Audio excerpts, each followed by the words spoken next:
The doors of Playcare open one last time to reveal all its secrets, but be careful because you are not alone. Something lurks in the depths and won't rest until it ends your life. So prepare your flashlight and hit the like button, subscribe to our channel, and turn on notifications. Here you have 15 hidden details in the final trailer of Poppy Playtime Chapter 3. So we finally know what the main monster of Poppy Playtime 3 will look like. CatNap is a giant purple cat with a face that looks surprised by something, and with the power to expel a red gas that puts to sleep anyone who breathes it in. Now, unlike Huggy Wuggy or Mommy Longlegs, who were very violent, CatNap is, well, more like a cat. Walks slowly, cleans itself, and waits for you hidden in the shadows to attack. This is the key to facing CatNap. The player must throw light flares to scare it, because without a laser beam to distract it, you have to hit its weak point with a light source. The slides that Mob Game shows at the beginning of the trailer shows what happened at Playcare before the monsters attacked. The children were sleeping in their beds thanks to the power of CatNap, while the workers continued with their research. When the projector is turned off, if you increase the brightness, you can see the silhouette of CatNap. In one of the slides, there is a photo of Theodore Gramble, the boy who tried to help Experiment 1006 and ended up electrocuted and used for the tests of Playtime Company. In this document, which was already revealed on the Mob Games website, it explains that Theodore is actually CatNap transformed by the Big Bodies Initiative. If you're wondering why it took so long to develop Poppy Playtime 3, just take a look at the detail that has been put into absolutely everything. Even the streetlights that are around the streets of Playcare are themed with the body of Brawn, the dinosaur toy from Playtime Company.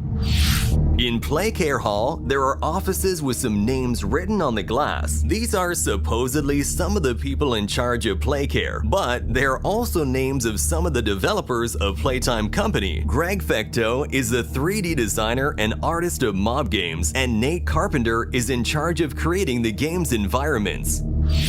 A new Poppy Playtime game always comes with new ways to play too, and the third installment includes a bunch of new features that show all the effort they have put into the game. In addition to mechanisms that redirect the direction in which the grab pack hands are thrown, you can now have a handgun that shoots flares instead of bullets. This is because the smiling critters are very sensitive to light. Playcare is a much larger place than what has been shown so far in Playtime Company. The toy factory had a huge interior environment simulating a small town where orphan children could live. On the map, you can see that there is a school where children go to learn. Playhouse is a play site to hang out, a counselor's office where you can ask for guidance from the Playtime directors, a toy store where you can choose the toy that best suits you, maybe in the literal sense, and the children's home. Basically, everything is recreated as if it were a miniature city where the smiling critters are the protagonists. At the end of Chapter 2, the train crashes on its way to Playcare. In the trailer, the train is seen in flames right after it derailed. Poppy and Kissy Missy will appear in the game and help the protagonist to move around Playcare. So as we told you in our previous videos of theories, this is a fight between good toys and bad toys. Precisely in the part where Poppy and Kissy Missy appear, you can see how the sky of Playcare has stars. Playtime Company has recreated the town of Playcare, not only to make it look like it has clouds and an outside world, but also implemented a light system to mimic day and night, and thus make the orphan children believe that they were not locked up in a very pretty prison.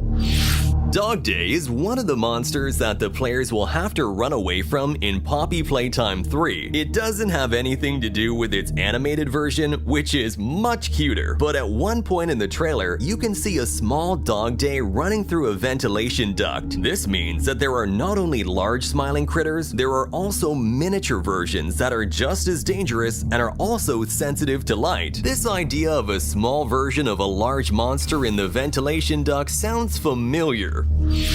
Playtime Company is a huge factory that hides many secrets, and maybe in Poppy Playtime 3, the biggest one of them has been revealed. It's not just what you see on the outside. Underground, there is a gigantic installation that serves as an auxiliary area for the experiments that were done on the surface. This could already be guessed if you watch the declassified videos of the incidents in the factory. For example, Kissy Missy being transported through an underground area just before the attack of one of the monsters.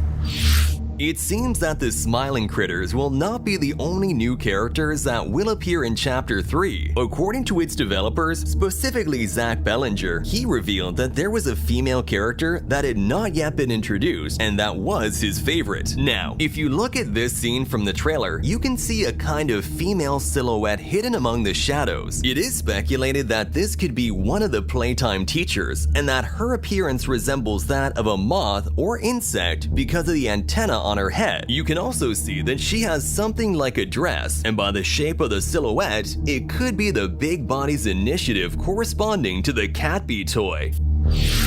For a few moments, you can see the hallway of what appears to be Home Sweet Home, the place where the orphans sleep. On the walls, you can see several pictures of children hanging, but perhaps the most interesting thing may be this door with a sun drawn. It looks like a cell, so probably here is where Dog Day is locked up. There is also an even more terrifying version of Huggy Wuggy in one of the corridors. Now, it has a deformed mouth, has lost its eyes, and its hands have mutated to have separated fingers. We have three possible explanations for this. The first is that this is all just a nightmare of the player, who after breathing CatNap's gas could suffer hallucinations and imagine a nightmare version of Huggy Wuggy that was chasing him in Chapter 1. The second is that this Huggy Wuggy is a successor to the existing one, with a series of improvements such as fingers to make it easier to manipulate objects. The third possibility is that someone has modified the Huggy Wuggy that was dropped in Chapter 1 and made this series of modifications to turn it into Huggy Wuggy 2.0. This Huggy Wuggy has appeared before in a video. During the third trailer of Poppy Playtime 3, you can see Huggy Wuggy 2.0 for a moment on an old TV.